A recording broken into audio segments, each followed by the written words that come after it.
안녕하세요, 핸델입니다. 이번 수업에서 다룰 주제는요, 일본 최초 노벨 물리학상 수상자시죠. 유카와 히데키라는 분께서 불확정성 원리를 이용하여 중간자라는 소립자의 존재를 예측하신 과정에 대해서 소개해드리겠습니다. 이번 수업에서 맹활약할 친구가 있어요. 누구냐면 지난 시간에 소개해드린 에너지와 시간에 대한 불확정성 원리입니다. 그리고 이번 수업에서는 계산을 하긴 하는데 근사적인 계산을 주로 많이 하게 될 것입니다. 정확하게 계산하지는 않을 거예요. 주로 스케일이 몇 배 차이 나는지, 그러니까 10의 n제곱배의 형태로 스케일 차이가 얼마나 나는지 그 정도만 볼 겁니다. 먼저 2파이분의 h, h바는 대략 10의 마이너스 34제곱 줄 곱하기 세컨드죠. 그렇기 때문에 오늘 맹활약할 친구, 에너지와 시간에 대한 불확정성 원리의 공식이 이렇게 되는 것입니다. 에너지 불확정성과 시간의 불확정성을 둘이 서로 곱했을 때 10의 마이너스 34제곱 이상이 되는 것입니다. 물론 이때 단위는 줄 곱하기 세컨드고요. 그런데 여기서 에너지의 불확정성을 잠깐 동안 나타나는 소립자의 질량 에너지라고 해석을 하자는 것입니다. 그리고 여기서 델타 t라는 것이 시간 간격이잖아요.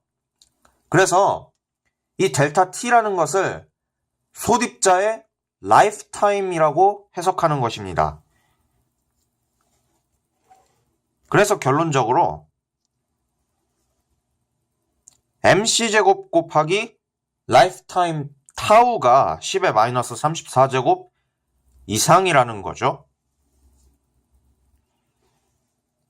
원자의 세상이 대략 0.1 나노미터 스케일의 세상이라면 원자 핵의 세상은 fem토미터, 그러니까 10의 마이너스 15제곱 미터 스케일의 세상이죠. 그렇기 때문에 거리 불확정성이 10의 마이너스 15제곱 스케일인 거예요. 우리가 아까 델타 t를 라이프타임으로 해석하기로 했습니다. 그리고 우리가 예측할 소립자가 거의 광속으로 움직인다고 생각하면 라이프타임 타우가 대략 C분의 델타 X 스케일로 되는 것이겠죠? 그렇기 때문에 숫자 계산을 해보면 이렇게 나옵니다. 광속이 3 곱하기 10의 8제곱 미터 퍼 세컨드니까 10의 8제곱 스케일이에요. 그래서 스케일을 비교했을 때 계산 결과가 이렇게 나옵니다. 그러니까 10의 마이너스 23제곱 스케일인 것입니다. 우리가 아까 에너지 불확정성을 순간적으로 만들어진 소립자의 질량 에너지라고 해석하기로 했습니다. 그런데 우리가 방금 전에 라이프타임이 10의 마이너스 23제곱 스케일이라는 것을 구했죠. 그렇기 때문에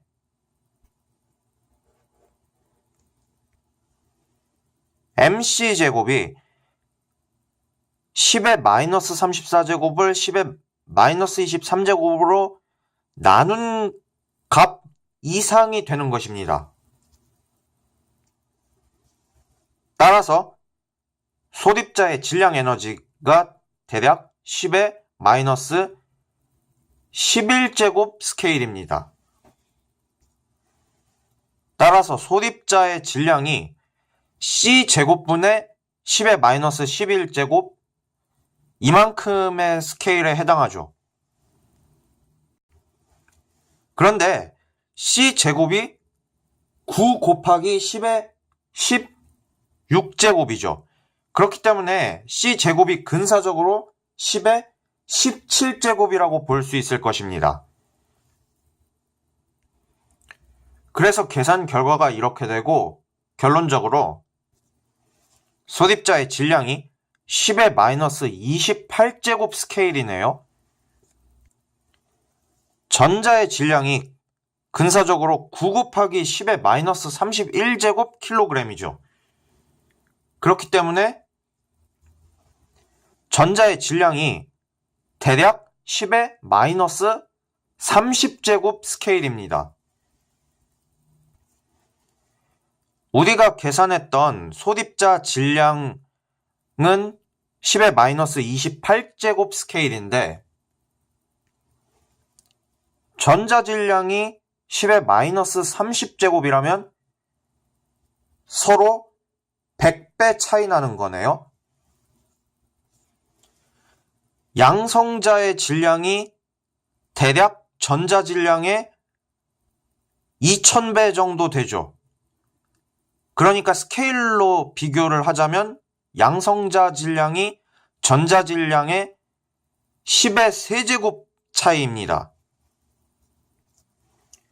그런데 우리가 구한 소립자의 질량은 전자하고 10의 제곱 스케일로 차이가 나죠.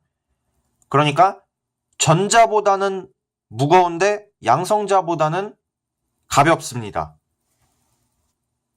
양성자랑 중성자는 질량이 서로 거의 같죠.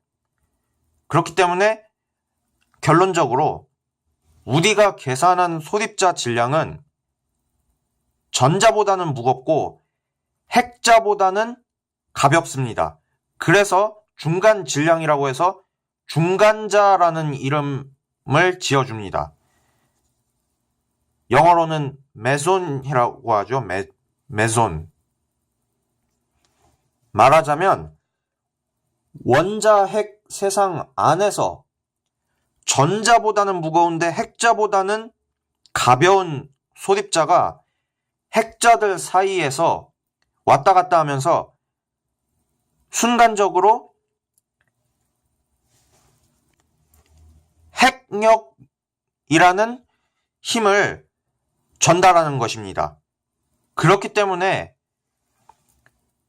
양성자가 원자핵 속에 여러 개 몰려 있는데도 분해되지 않고 서로 묶여 있는 거예요. 중간자가 전달하는 핵력이라는 힘이 전자기력보다 센 거죠.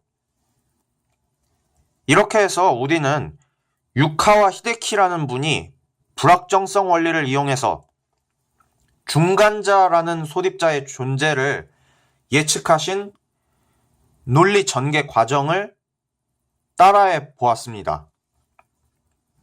불확정성 원리가 굉장히 중요하고 쓸모가 많죠. 지금까지 들어주셔서 대단히 감사합니다.